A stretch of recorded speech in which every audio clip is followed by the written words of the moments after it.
Sosok pemuda dan pemudi yang masuk bus hanya dalam beberapa detik saja menjadi sorotan publik.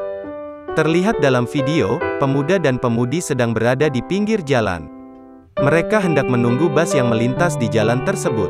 Sang kondektur bus tersebut melihat pemuda dan pemudi tersebut di pinggir jalan dan kemudian ia langsung membuka pintu bus tersebut.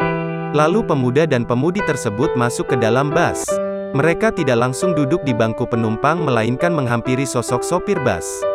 Diduga sopir bus tersebut merupakan sosok ayah dari pemuda dan pemudi yang masuk ke dalam bus.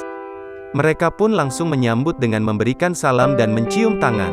Sang sopir pun antusias ketika tangannya dicium oleh kedua anaknya tersebut. Tak sampai 1 menit, mereka kemudian turun dari bus dan sang sopir seperti memberikan sesuatu kepada mereka. Video ini pun membuat warganet terharu dan membanjiri kolom komentar di postingan tersebut.